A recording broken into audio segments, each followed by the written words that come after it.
لیکن اگر دیکھا جائے تو پورے ملک میں جس طرح کے نقصانات ہوئے ہیں یہ بھی کئی اس کی نظیر جو ہے وہ تاریخ میں کہیں نہیں ملتی. تو اس وجہ سے ان لوگوں کے خلاف کا رویہ کرنا جو ہے وہ بھی ریاست کی ذمہ داری بنتی ہے. لیکن اگر دیکھا جائے تو 10,000 کے قریب جو ہے اس وقت پاکستان تحریک انصاف کے کارکن گرفتار ہو چکے ہیں, اور عموماً یہ بات کی جاتی ہے اور اس میں اچھی خاصی صداقت بھی ہے کہ پاکستان تحریک انصاف میں زیادہ تر تعداد جو ہے وہ نوجوانوں کی ہے. تو بہت سارے نوجوان جو ہے وہ اس وقت گرفتار ہو چکے ہیں. ان کے مستقبل کے فیصلے جو ہے وہ تاریک نظر ہوتے آ رہے ہیں.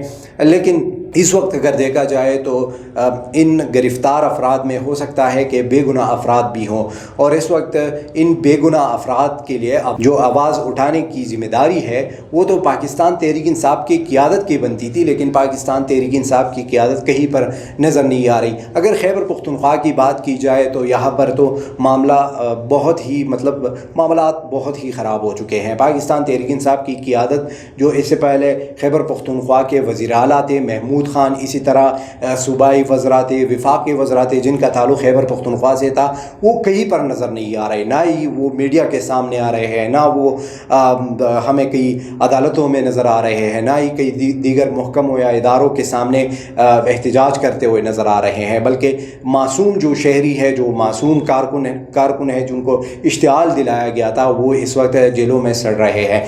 تو اس وقت خیبر پختونخوا اگر پوری پاکستان کی بات کی جائے تو دیگر سیاسی پارٹیوں جو اس وقت ان کو ضرورت ہے کہ وہ ان شہریوں کے جو پاکستان تحریک انصاف کے کارکن تھے اور وہ اشتعال میں آ کر انہوں نے اس طرح کی حرکتیں کی یا اس طرح کے جو ہے جرائم کے مرتکب بنے ہیں, ان کے لیے آواز اٹھانے کا فیصلہ اگر دیگر سیاسی پارٹیوں کی جانب سے کیا جائے تو یہ وقت کی بہت ضرورت ہے. اور اگر خیبر پختونخوا میں بات کی جائے تو یہاں پر عوامی نیشنل پارٹی اور دیگر پارٹیوں کو آگے آنا ہوگا, اور وہ بے گناہ نوجوان جو اس وقت گرفتار ہو چکے ہیں ان کے لیے آواز اٹھانا ہوگا اور ان کے لیے جو ہے آگے آنا ہوگا, کیونکہ ان کے اپنی جو قیادت تھی وہ تو ہمیں کہیں نظر نہیں آ رہی. اگر سوات کی بات کی جائے تو سوات میں بھی پورے ملاکنڈ ڈویژن میں یہاں پر خان صاحب کے قریبی ساتھی بھی ہوا کرتے تھے. خان صاحب وزیر اعلیٰ جن کا تعلق بھی سوات سے تھا وہ بھی کہیں نظر نہیں آ رہا. اسی طرح وفاقی وزیر تھے مراد سعید, ان کا تعلق بھی سوات سے تھا, وہ بھی کہیں نظر نہیں آ رہا. اور پورے ملاکنڈ ڈویژن کی جو پی ٹی آئی کی قیادت تھی وہ کہیں نظر نہیں آ رہی. لیکن ملاکنڈ میں ضلع ملاکنڈ میں جو واقعات ہوئے ہیں ان میں درجنوں افراد جو ہے اس وقت گرفتار ہو چکے ہیں.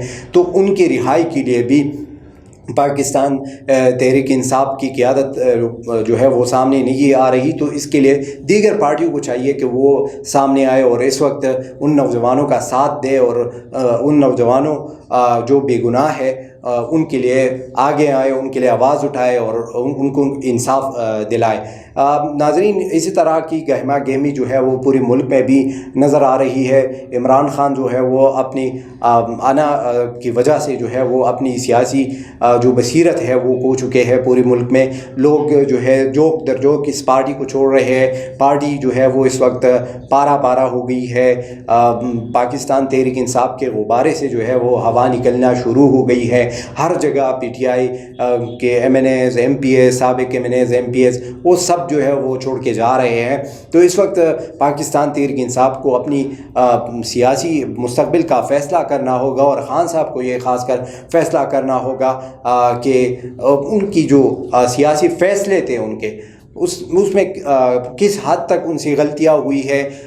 لوگوں کے چناؤ میں لوگوں کو جو کینڈیڈیٹ وہ لا چکے تھے, جو الیکٹیبلز ان کے ساتھ مل گئے تھے, وہ اگر ان کے ساتھ مل گئے تھے تو یہ کس بنیاد پر انہوں نے پارٹی میں شامل کیے تھے.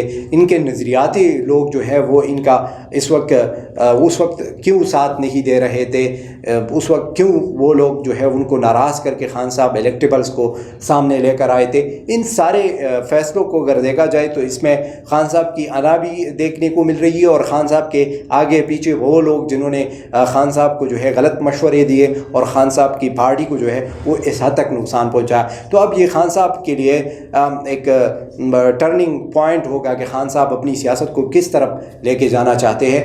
تو امید ہے آج کے اس سیاسی ولاگ سے جو ہے آپ کو کافی حد تک ملکی حالات کا جو ہے وہ اندازہ ہو گیا ہوگا۔ تو اسی طرح دوسری ولاگ میں پھر دوسری ایشوز پر جو ہے وہ بات کریں گے۔ تب تک کے لیے اجازت دیجیے، اللہ حافظ۔